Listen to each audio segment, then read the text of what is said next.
Good afternoon, everyone. I can't tell you how excited I am to be here. This is my first Maritime presentation or Maritime conference I am to. So first of all, a big thank you to Core Power and also a big congratulations on the announcement this morning of your partnership with BWXT. I can't imagine a better partner for you guys to partner up with. So I'm extremely excited to see how that's going to work out for you. So it's also quite funny. I come from the nuclear fuel industry and we actually meet in this building twice a year. And the entire nuclear fuel industry, the buyers and sellers together, are fewer than you in here, and that powers 10% of the electricity in the world.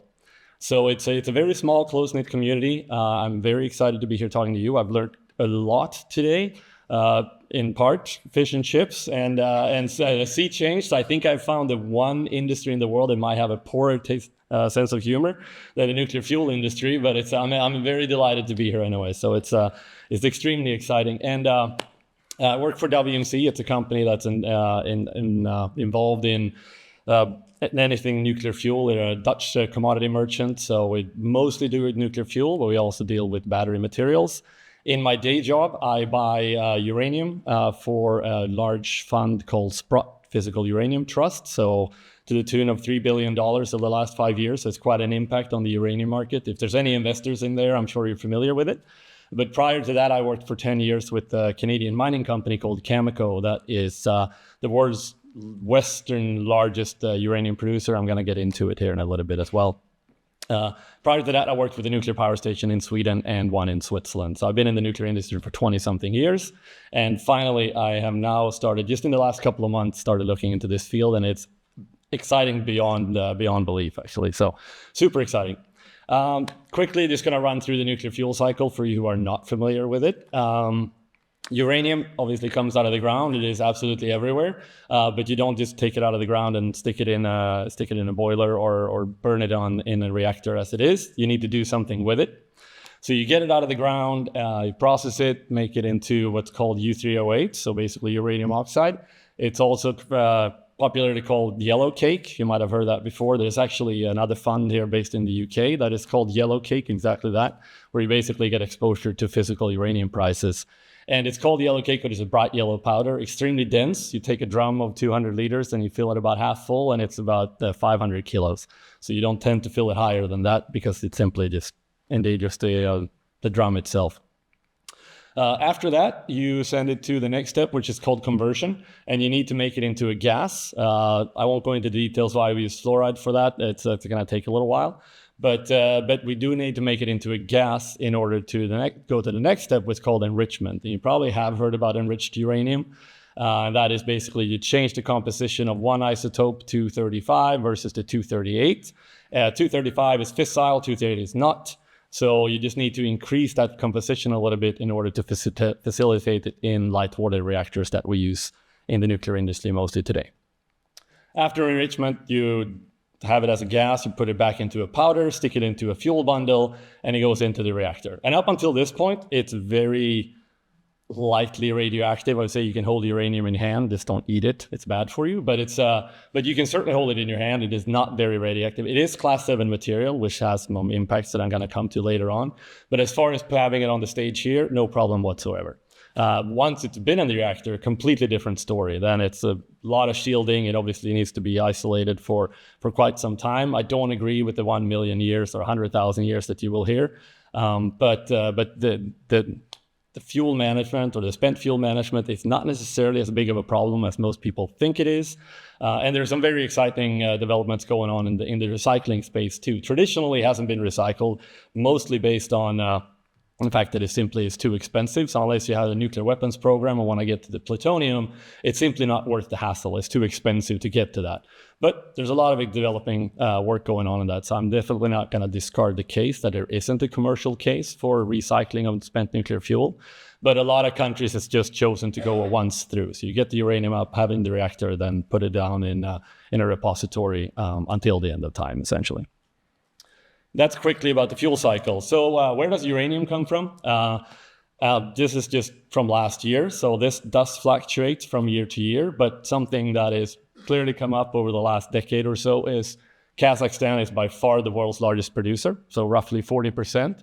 Interesting thing about Kazakhstan is that it's neighboring to China, which is rapidly becoming the largest consumer of uranium. The United States is the largest today, but China is scheduled to surpass the United States in demand for uranium by 2030. And on the other side is Russia, which has a fairly large program on its own, but it also exports a lot of reactors, and they tend to get the uranium from Kazakhstan. It is not even self-sufficient. So you hear a lot about Russian uranium. Russia itself is not self-sufficient on uranium. They are very large in some other steps of the fuel cycle that I'm coming to, but they cannot feed their own program domestically. So they are dependent on uranium from somewhere else. They tend to get it from Kazakhstan, where they have joint ventures with the Kazakh government. Other than that, Canada is by far the largest producer in the West. It's in the West seen as the Saudi Arabia of uranium, because they have an absolutely amazing geological formation in the northern Saskatchewan that's called Athabasca Basin, where you have an ore grade in Kazakhstan, which is mineable, is maybe 0.1, 0.2%. But in Canada, the average ore grade in some of these mines are 25% uranium. So 250 times was mineable. It's very difficult to get to, but once you get to it, it's an absolute treasure. So very, very different mining techniques. Otherwise, Australia has a lot. The funny thing with Australia is the largest mine there, uranium is actually a byproduct. It's Olympic Dam that I'm sure you're familiar with, and uranium is more of a headache than anything else, but it happens to be one of the largest mines in the world too. So the sheer scale of it is quite amazing. Then you have Africa, which is kind of in the middle there, where it's like, if you say Kazakhstan is carved out for the east, Australia and Canada clearly for the west, and then you have a bit of a gray zone in Africa where people are fighting or struggling for control. Namibia is a very large producer, but China has actually bought in quite a lot in they control some of the mines, and they have a majority ownership in some of the other ones. So they're very rapidly moving into there. The funny thing is Niger in Central Africa, there is only 1%. Just 2 years ago, 3 years ago, it was about 5 or 6%. You all know about the coup that's going on there. France got its majority of uranium from Niger, and now they get zero. So they very now have to pivot and find the uranium somewhere else. And they're doing a lot of exploration. They're talking about Mongolia. They're talking about potentially Zambia, or Botswana. They're looking at other places, but it's turning into a bit of a national security issue for France. So this is the uranium flow itself. Now, obviously this is mined in different parts of the world. Where is it processed? It needs to be mined somewhere and then goes to the next step in the fuel cycle, what I call conversion. So the red dots here, those are the conversion centers around the world. And if you disregard China and Russia, because very little of the uranium that's used in the West are actually processed in Russia and China, or at least they traditionally have been, but it's because of the Russia invasion of Ukraine, a lot of Western utilities are now either being ordered to or voluntarily are going off Russian deliveries. So while Russia is not self-sufficient on uranium, as I mentioned, they do control 30% of conversion capacity and 40% of global enrichment capacity. So they are an absolutely crucial player. And there is a ban for uranium products, and that's like not the uranium itself, but the uranium product, which is the enriched uranium.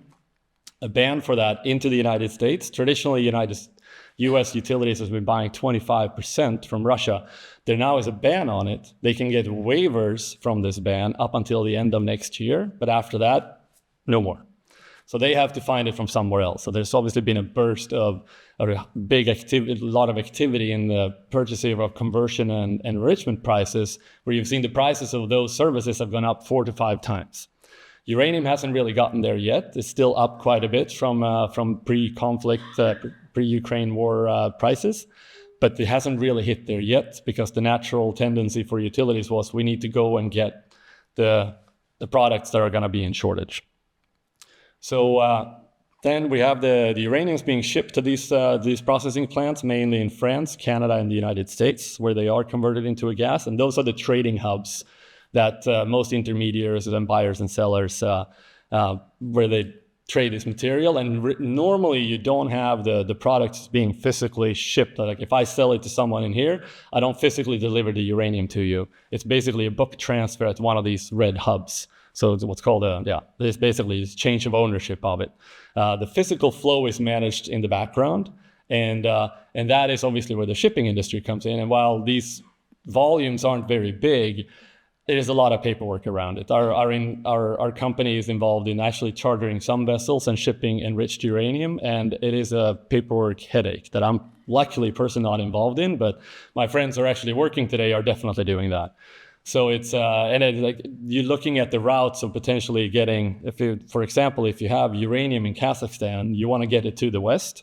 Now, traditionally, it's gone through Russia, but because of the conflict in Russia, a lot of companies do not want to run it through Russia. It could be for either ideological reasons, but it could also be insurance reasons, or simply the fact that it picks up a flag that has gone through Russia and people don't want to touch it anymore. You can ship it through China, but it's very easy to get an importing license into China. An export license could be a little tricky because that country is very hungry for uranium. So then the alternative would then be to call the Trans-Caspian route, when you get it from Baku across the Caspian Sea to Azerbaijan, into Armenia, and then across the Black Sea, and then through the Bosporus and out to the west that way. But obviously a very different cost level on that. So it is a very, I wouldn't say it's a crisis situation, but it is a very fragile supply chain, and it's been put even more under pressure based on the logical geopolitical developments we have today. And there is being initiatives both here in the US and the UK about the Great Britain nuclear, but obviously sturdy up your own domestic supply chain. You have a great enrichment facility in Cappenhurst, so up by I guess it's close to Liverpool anyway. And there's a conversion facility that used to work here in Springfields, but it's been shut down for a bit. But there's also talk of potentially restarting that. And then also in the United States, with all executive orders that we've been seeing over the last couple of years, that it's quite a lot of momentum there too, but things take time. The saving grace for nuclear power stations is that the uranium you buy today and take delivery of today, you're actually not putting it into your reactor until 3-4 years from now because of this fuel cycle delay. So you have a little bit of line of sight, you have some saving grace, but people see the trouble on the horizon, and the system is fragile as it is today. So then we're looking at why am I here? Why am I interested in? First of all, I want to learn about this, and I think it's an absolutely amazing idea, but I also think that we can get some help here. I personally want to be involved in fueling all the ships that's going to be built in this industry, and I'll be more than happy to be involved in it and do whatever I can to make sure that you get uranium. But it's obviously, I see from a personal or a selfish reason even, that there can be a great use on this, because today there's only a few ports that will allow Class 7 material. And you can imagine if you're going to have nuclear powered ships or floating power stations, I think a lot more ports will be accepting that kind of cargo. Because I also think you're aware of that if you have a large container ship, and I don't know how many containers fits on it, that's how illiterate I am, but if you have one container with uranium, the entire ship is Class 7, and that creates all sorts of headaches. So getting more ports to accept Class 7 would be a delight for me. Obviously, you're working already, and I'm hearing from this conversation here today that regulations and insurance is a bit of a topic, and I'll be delighted to see if some of those can be worked out. And again, our company just joined NEMO, so I'll be as active as I'm allowed to be in that theater as well, and be certainly happy to answer any questions about nuclear fuel, but also learn from all the membership companies there. And also, I see this as a way to speed up the acceptance of SMRs. So the base for land case SMRs is bigger is better, obviously from a cost perspective, but there are definitely advantages of SMRs in some cases. In the maritime applications, you don't really have a choice. It's the perfect use case in my world. So I'm very excited to see this. And to the Admiral's remarks earlier today, that safety culture is not a classified source of knowledge. So do everything you can to draw on the knowledge that he has built up already. And finally, just to thank you here. And again, I'll be around for the rest of the day. And I know this was a bit of a breeze through, but I'll be around for the rest of today if anyone has any more questions. And I'll be more than happy to engage with any and all of you for everything you want to know about nuclear fuel. Thank you. Thank you.